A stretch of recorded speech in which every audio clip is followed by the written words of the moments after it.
Yo, Kpaceguy here, what's going on YouTube? Welcome back to the channel, and today I'm giving you my full review of the Sony X90K full array LED TV. You can purchase this right now online or in Best Buy stores for about $1,300. And this is the 65-inch version, Google TV Android platform from Sony. And it's a really good TV. I'm gonna go ahead and get right into this. I have some pros and I have some cons of this television, and hopefully I can help you decide if this is a TV that you want to go with. Now, let me give some background of what I've been watching for a while. In my bedroom, I normally have my 55-inch LG C1 OLED TV, and I've had an OLED TV for the last 5 or 6, maybe almost 7 years now. And then in my living room, I'm watching a Samsung Ultra short throw projector. So I've had different types of viewing pleasures over the last few years, and now this is my first time getting my hands on a Sony TV, and Sony is known for really good televisions. This is not their best, but it is one of the better LED full array TVs that you can get right now. So like I said, this is worth $1,300. I actually bought my 55-inch OLED from last year for just over $1,400. So the price point to get into OLED versus this TV is very close. That's one of my biggest cons. You're spending $1,300 on the 65-inch version. You can fork out, I don't know, $200, $300 more dollars and go for an OLED. And the OLED will absolutely destroy this particular TV in terms of picture quality. That's my biggest con right there, is the price tag for this particular television. You're so close to OLED territory that it almost makes sense to skip this TV completely and go OLED. Now, there are LED TVs that do rival OLED, like Samsung's QLED TVs and other QLEDs or micro LEDs. This one isn't either of those options. And so having this TV be so close to price point to other OLED TVs kind of makes getting this TV almost a little bit silly.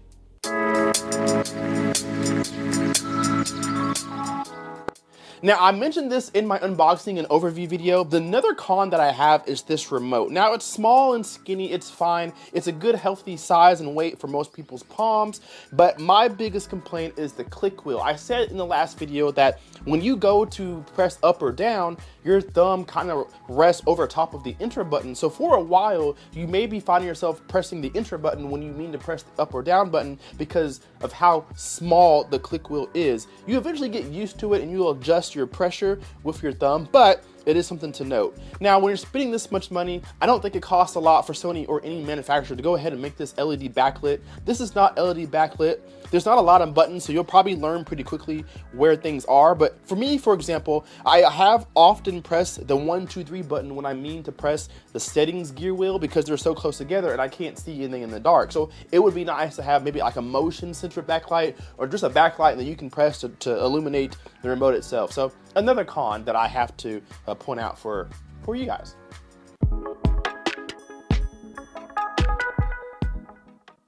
So let's talk about picture quality, because that's what we care about in this TV. TV looks great. Out of all, overall, maybe out of 10 stars, I give it 7, 7.5 for picture quality.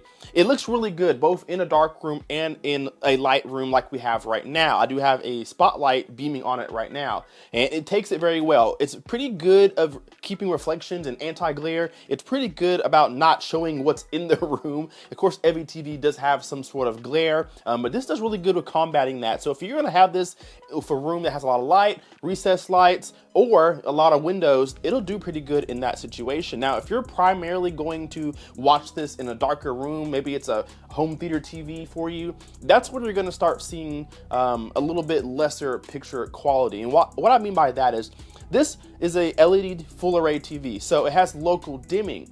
When things move across the screen, which you'll see in this example, as light moves across a dark background, you can see a little bit of light bleed, actually a lot of light bleed as spots illuminate. So for example, if you have a dark scene, but maybe there's a window in the background or something, you can see that light bleed because it doesn't completely, it's not like an OLED where it's a light emitting diode where you can just light individual pixels.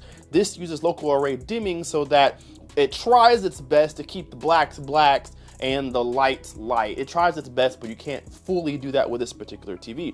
Same thing with subtitles. When you have subtitles on the bottom of your screen when you're watching Netflix or something like that, those subtitles have a bloom or a light bleed around them too. So it can be a big distraction for the keen eye for those who watch at night. Now, color uniformity is not bad. Grayscale uniformity is not bad. From one end of the screen to the other, it's pretty uniform. Colors are pretty much the same brightness and same shade. Now, if you take a look around the absolute edges, you do see that it is darker at the very top, very bottom, and the far ends of the sides. It is a little bit darker, but overall, it's fairly uniform. So when you have a image that is pretty much all one color, it should do a pretty good job of making sure that that color stays true across the whole 65-inch screen. There are some times where I did notice that there was a little bit of graying around the edges of the TV, and the brightest point was in the middle of the screen. So that was interesting to note. Now, for those people who are going to use this television in a living room and you plan on having a soundbar to pair with it, take a notice at how low this TV sits on the TV stand. You're not getting a soundbar in front of this TV without blocking a good portion of the bottom of the screen. Take note of that. So for me personally, in this room, I'm using two Amazon Echo devices as my external speakers. Now that's great because I'm using an Amazon Fire TV as most of my content consumption.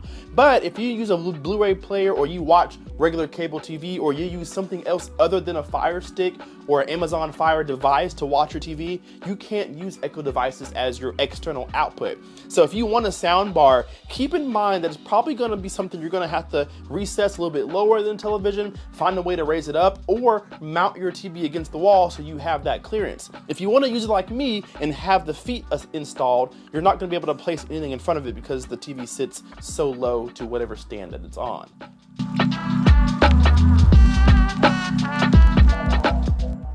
So here's what I want to mention about the setup.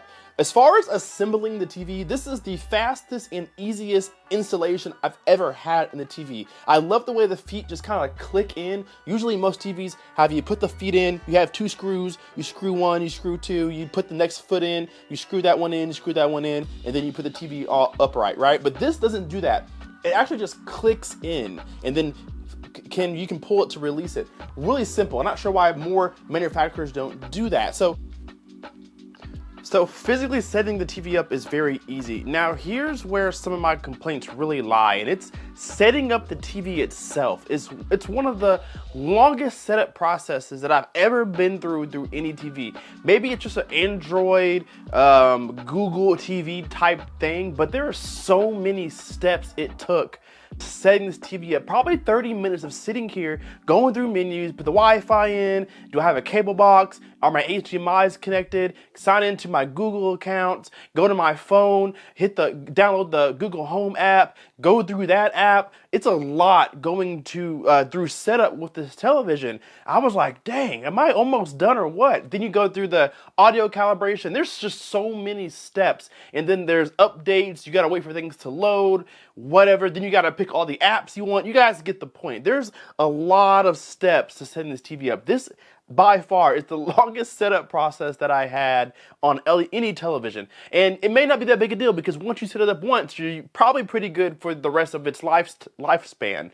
But for that moment, it was so daunting to go through all these different menus just to set it up. I just wanted to turn on the TV, go through a few menus, and be ready to go. There wasn't much you could skip. You just had to go through it. So that kind of lowered the hype trying to get my TV set up. It kind of brought down the mood going through all those menus.